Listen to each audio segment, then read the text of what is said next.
ഇപ്പോൾ CPM സംസ്ഥാന committee അംഗം അഡ്വക്കേറ്റ് കെ അനിൽകുമാർ നമുക്ക് പങ്കുവയ്ക്കുകയാണ്. ശ്രീ അനിൽകുമാർ, ഇന്നലെ തന്നെ വലിയ തരത്തിലുള്ള വാർത്തകൾ വരികയായിരുന്നു. 29 കോടി CPM-ന്റെ സ്വത്തുക്കൾ കണ്ടുകെട്ടി എന്നുള്ള അർത്ഥത്തിൽ വാർത്തകൾ വരുന്നു.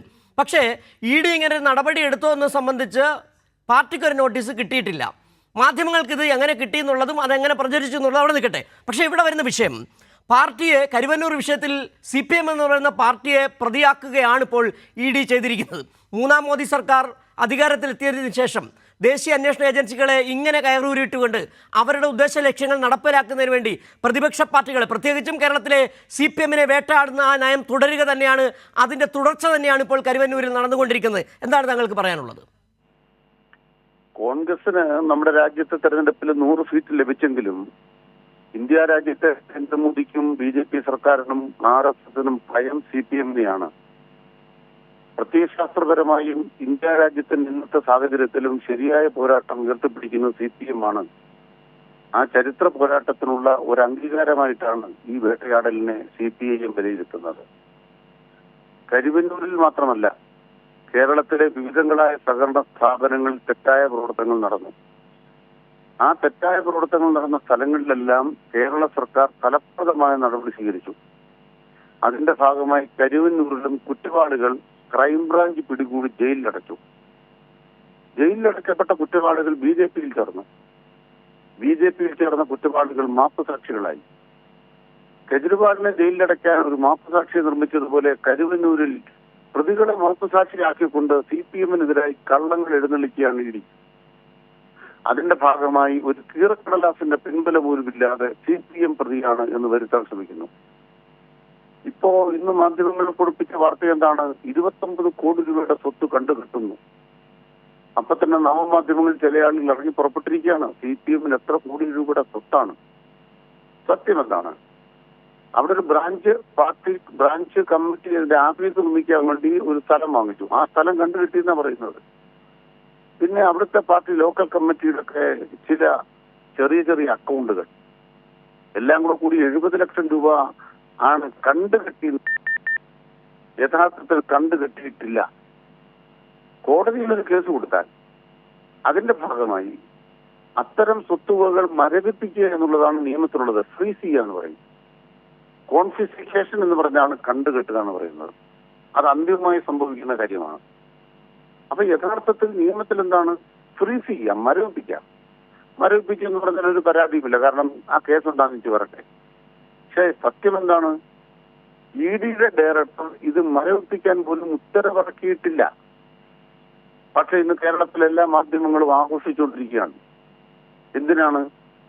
CPIM എന്ന് പറയുന്നത് 20,000 കോടി രൂപയുടെ ഇന്ത്യ രാജ്യത്തെ ബൂർഷ്വാ രാഷ്ട്രീയ പാർട്ടികളുടെ ഇലക്ട്രൽ ബോണ്ട് അഴിമതിയെ തുറന്നു കാട്ടിയ പാർട്ടിയാണ്. അതിന്റെ ആ വൈരാഗ്യം തീർക്കാൻ ദേശീയ തലത്തിൽ ഇതാ CPM പ്രതിയായിരിക്കുന്ന അഴിമതി കേസിൽ, പാർട്ടി പ്രതിയായിരിക്കുന്ന അഴിമതി കേസിൽ, ദില്ലിയിൽ നടന്ന അഴിമതിക്കെതിരായ പോരാട്ടത്തിലാണ് ആം ആദ്മി പാർട്ടി ഉണ്ടായത്. അതുകൊണ്ട് ആം ആദ്മി പാർട്ടി അഴിമതിയിൽ പ്രതിയായിരിക്കുന്നു. ഇത്തരത്തിൽ രാഷ്ട്രീയ പാർട്ടികളെ കടന്നാക്രമിക്കാൻ നരേന്ദ്രമോദി സർക്കാർ നടത്തുന്ന കടന്നാക്രമണം ഒരുപക്ഷെ രാജ്യത്ത് ഇതുവരെ കണ്ടിട്ടില്ലാത്ത ഒരു പകപോക്കൽ.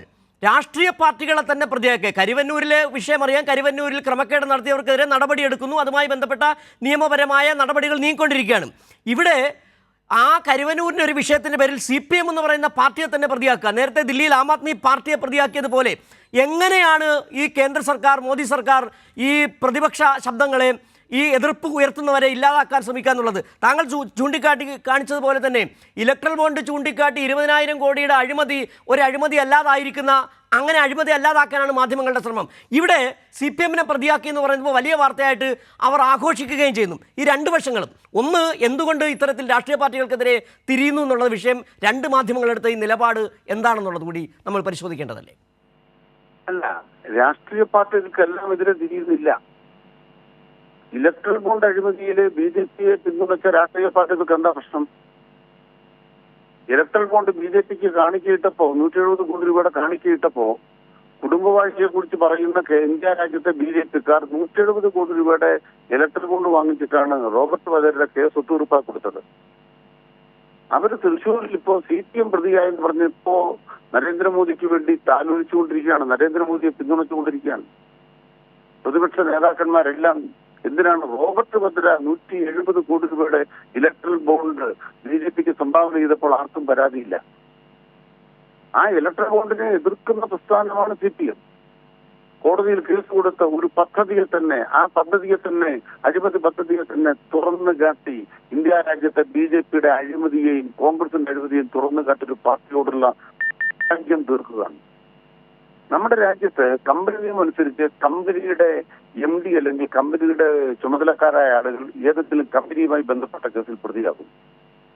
പക്ഷേ റെപ്രസെന്റേഷൻ ഓഫ് പീപ്പിൾസ് ആക്ട് അനുസരിച്ച് രജിസ്റ്റർ ചെയ്ത് പ്രവർത്തിക്കുന്ന രാഷ്ട്രീയ പാർട്ടികൾ അത്തരം രീതിയിൽ പ്രതിയാക്കപ്പെടാൻ പാടില്ലാത്തതാണ്.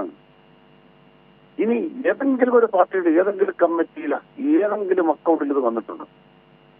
അവിടെ നമ്മൾ കേട്ടത് എന്താണ്? AC മൊയ്തീൻ, PK ബിജു, പിന്നെ ആരാണ് നമ്മുടെ MK കണ്ണൻ, MM വർഗീസ്, ആരെയൊക്കെയാണ് ഇങ്ങനെ വിചാരണ അല്ലെങ്കിൽ അന്വേഷണത്തിന്റെ പേരിൽ ഇങ്ങനെ വലിച്ചിഴച്ചത്? ഇതെന്ത് സംഭവിച്ചു? അവസാനം മല പോലെ വന്നത് എലി പോലെയായി. സുരേഷ് ഗോപി പറഞ്ഞു പൈസയെല്ലാം നാട്ടുകാരെ കൊടുക്കാൻ പോണു. കരിവന്നൊരു കാശ് കൊടുക്കാൻ വേണ്ടി ആരും ഒരു പണി എടുക്കണ്ട. അവിടെ പൈസ കൊടുക്കേണ്ടവർക്കെല്ലാം കേരളത്തിലെ LDF സർക്കാർ ഫലപ്രദമായ സംരക്ഷണം ഉറപ്പുവരുത്തിയിട്ടുണ്ട്. LDF സർക്കാർ ഭരിക്കുന്നിടത്തോളം അങ്ങനെ സഹകരണ മേഖല സജ്ജനമായിരിക്കും. തകരാറുകളെല്ലാം ചോർച്ചകളെല്ലാം ഉത്തരേന്ത്യയിലാണ്, നരേന്ദ്രമോദി ഭരിക്കുന്നിടത്താണ്. അതുകൊണ്ട് ഏതിനൊരു അതിരുണ്ട്. ഇത് CPM ഈ ആക്രമണത്തെ തന്റെ ഇടത്തോടെ നേരിടുമെന്ന് മാത്രമല്ല, മുഖാമുഖം പോരാട്ടമാണ്. നരേന്ദ്രമോദിക്കെതിരായ മുഖാമുഖം പോരാട്ടത്തിൽ ഇടതുപക്ഷത്തിന്റെ കരുത്താണ്, ഇടതുപക്ഷത്തിന്റെ പ്രാധാന്യമാണ് ഈ പോരാട്ടത്തിലൂടെ തെളിഞ്ഞിരിക്കുന്നത്. ആ പോരാട്ടത്തിൽ നരേന്ദ്രമോദിയെ CPM പോരാടി തകർക്കും, ഒരു സംശയക്കാര്യത്തിൽ വേണ്ട. വളരെ നന്ദി ശ്രീ അനിൽകുമാർ ഈ സാഹചര്യത്തിൽ പ്രതികരിച്ചതിന്.